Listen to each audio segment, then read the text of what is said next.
could America's east coast be home to an ancient legend, a mysterious monster of the deep?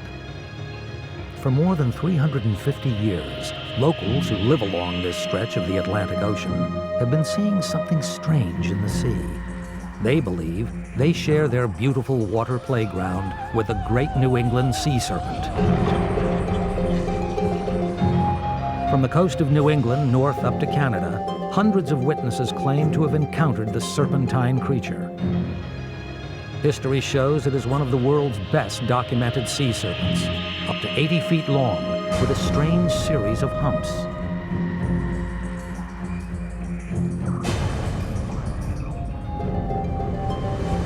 His eyes was right piercing, that's what got to me. He looked right through me. Type of a monster with a head like a horse, but a body like a snake. What I've found is that there are 235 valid sightings of an unknown creature dating back to 1638. To investigate this marine mystery, Animal X travels to the tranquil seafaring town of Gloucester, Massachusetts, where, over 3 centuries, compelling eyewitness accounts have kept this ancient legend alive.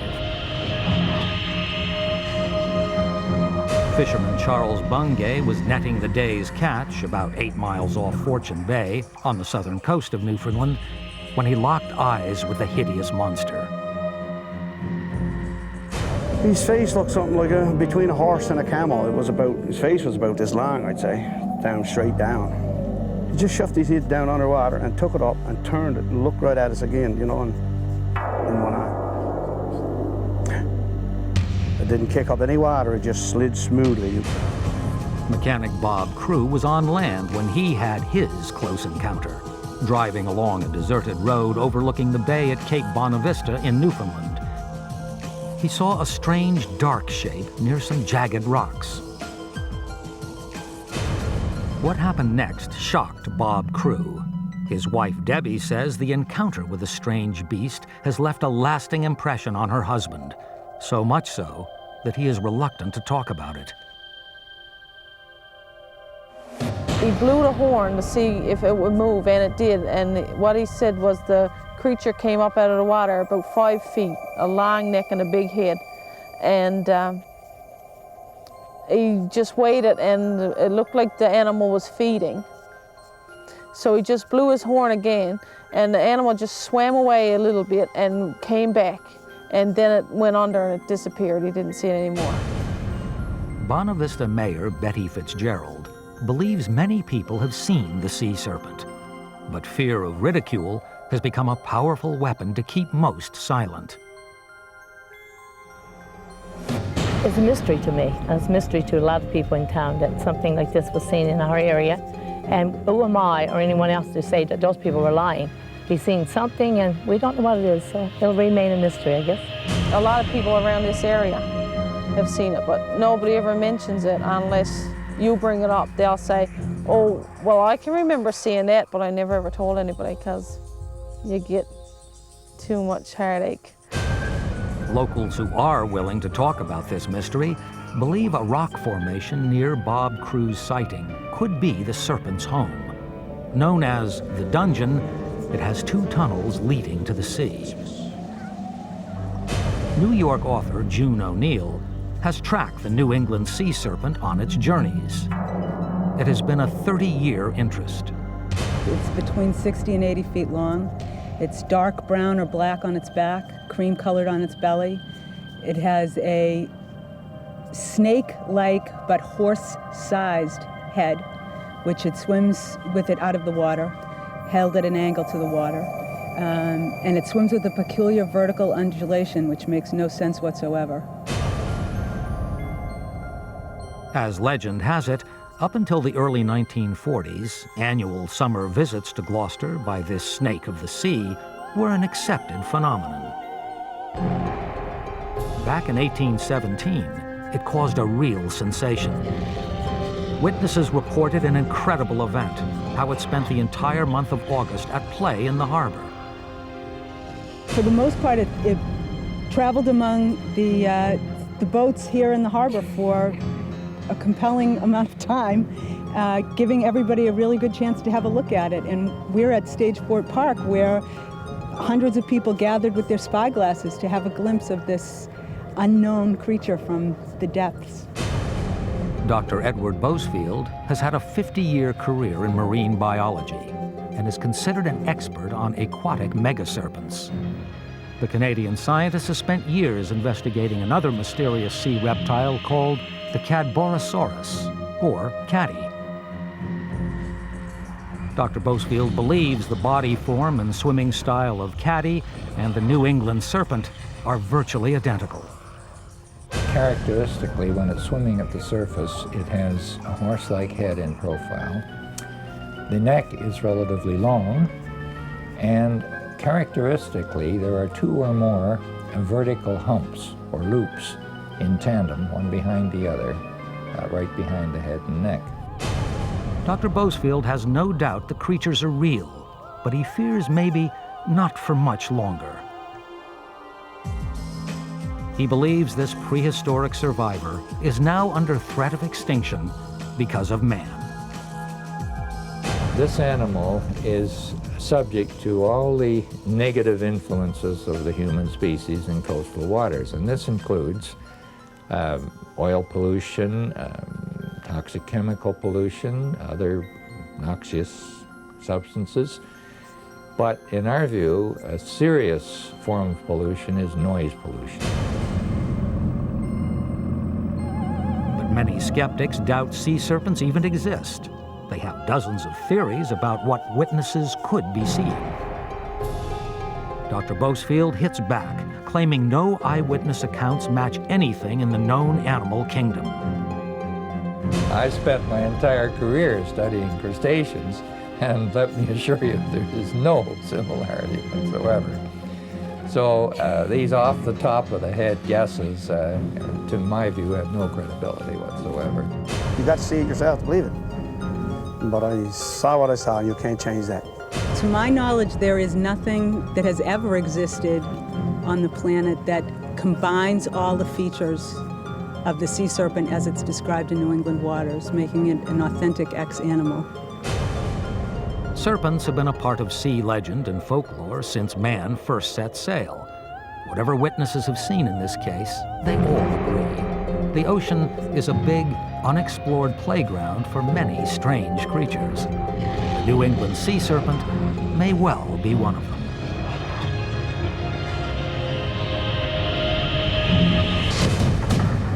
The New England sea serpent may be confined to the northern hemisphere. Not so wild men said to inhabit almost every corner of the globe. After the break, Animal X investigates mysterious hairy bipeds, from Bigfoot to the Elmer, the Yowie, and beyond. We saw a sort of hairy, ape-like thing that probably would have stood about 8 feet tall.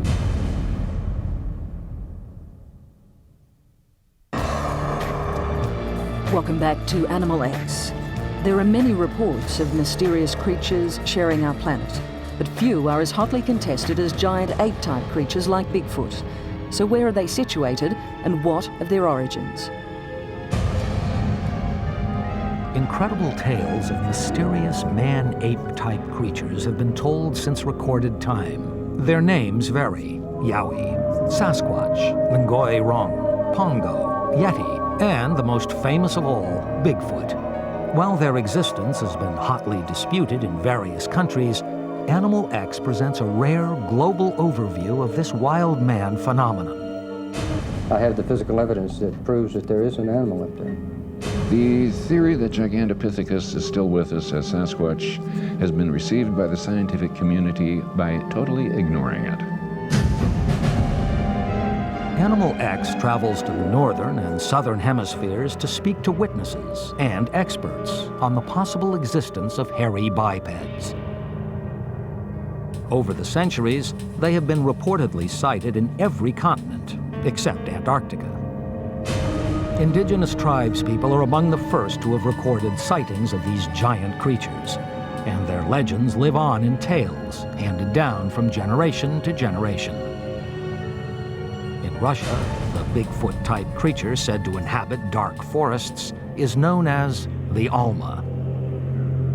Those who have investigated many reported sightings believe the wild man knows his territory and uses it to remain well hidden.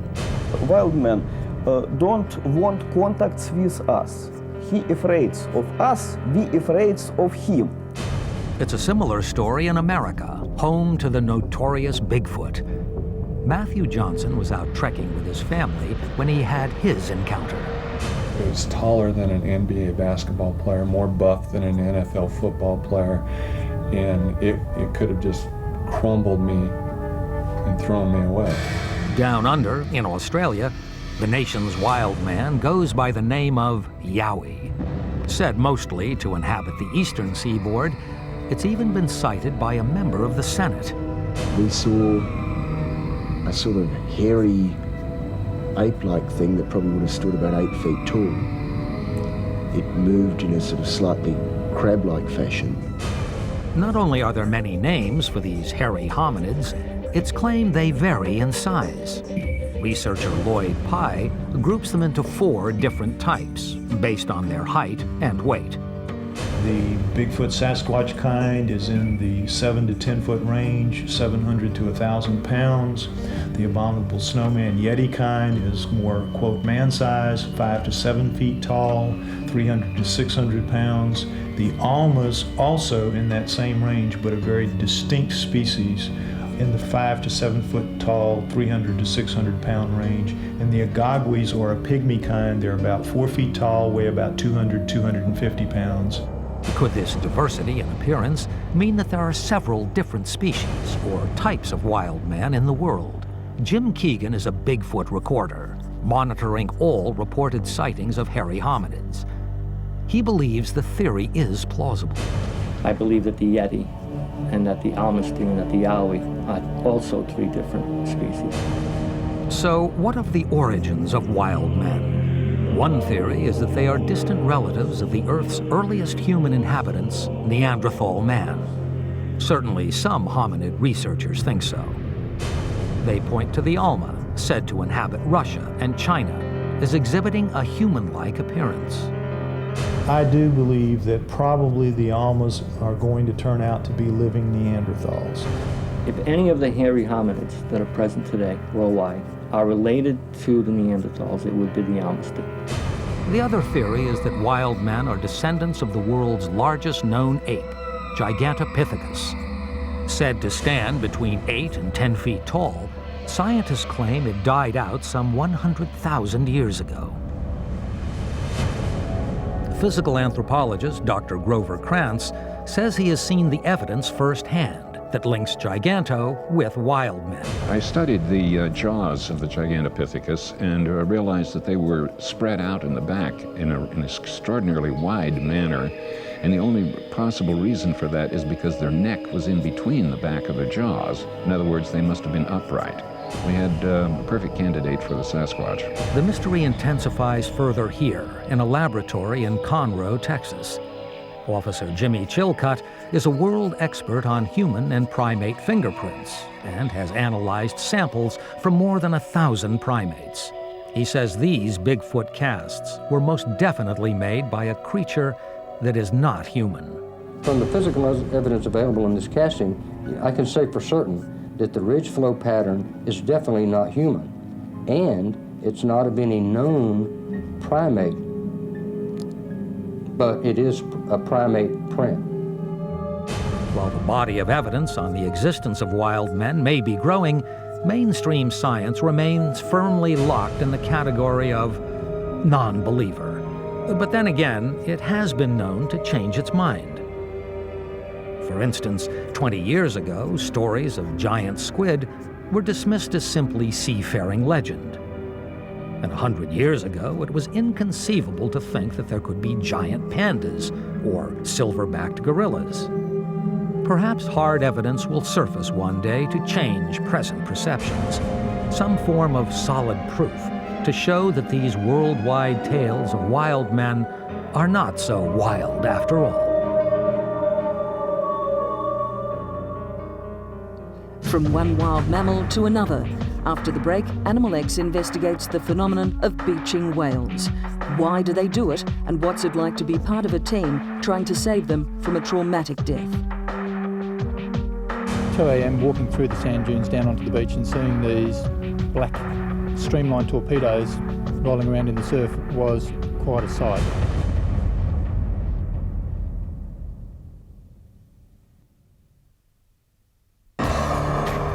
Welcome back. Animals have an uncanny ability to save us from impending doom. But what happens when the situation is reversed, when people power comes to the fore?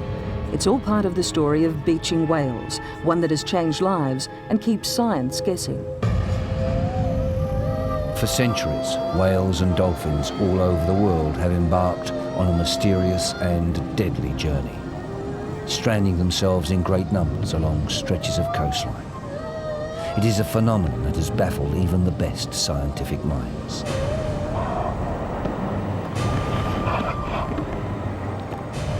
One of the largest strandings occurred on a remote beach, 180 miles south of Western Australia's capital city, Perth. More than 60 false killer whales lay dead or dying. They're not committing suicide, that's total nonsense. We still cannot pinpoint a single reason, and we're still in the realm of theories. To investigate this marine mystery, Animal X travels to the small seaside town of Augusta in Western Australia, where man and whale formed an amazing bond during an epic beach battle. Hundreds of people answered the SOS to save the whales. Senior Wildlife Officer David Mell coordinated the rescue effort. 2 a.m. walking through the sand dunes down onto the beach and seeing these black streamlined torpedoes rolling around in the surf was quite a sight. The animals were spread over an area of 5 kilometres. As pictures were beamed around the world, people watched this tragedy unfold. Reporter Carolyn Bertram covered the story. We found the baby of the pod. Now, it was obviously going to die. It was distressed and it was sick. The vet was on his way down to have a look at the animal. And I remember putting my hand on it and feeling it, breathing and looking at its spout. And I knew that I was going to be the last living thing that this creature ever touched in any way. And it was one of those experiences that I think will probably last a lifetime. It is the kind of feeling that kept rescuers going as they nursed their wards in icy waters during an all-night vigil. 25 animals died, well before whale experts could move the massive creatures to a town jetty several miles away.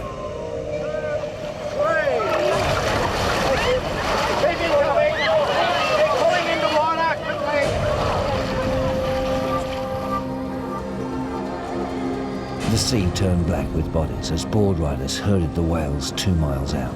But then, as if on some mysterious, deadly cue, the pod turned back to shore.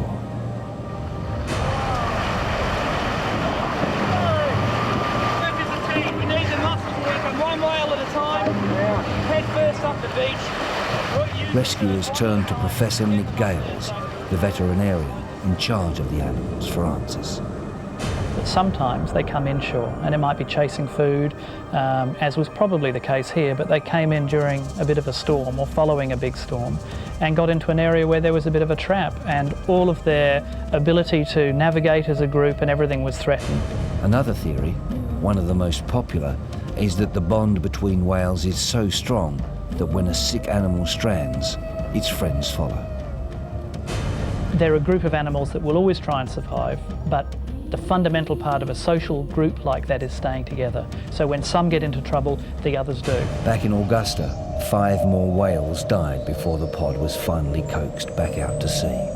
But in the last tragic twist, another 24 animals were discovered so sick they had to be put down. Despite that, scientists believe good does come from these bizarre mass strandings. People standing waist deep in freezing cold water for hours and hours and hours, and their sole objective was to actually try and assist an animal in distress. And one thing rescuers can be sure of. While science can't and may never be able to pinpoint why mass strandings happen, they will be once again called on to save the whales.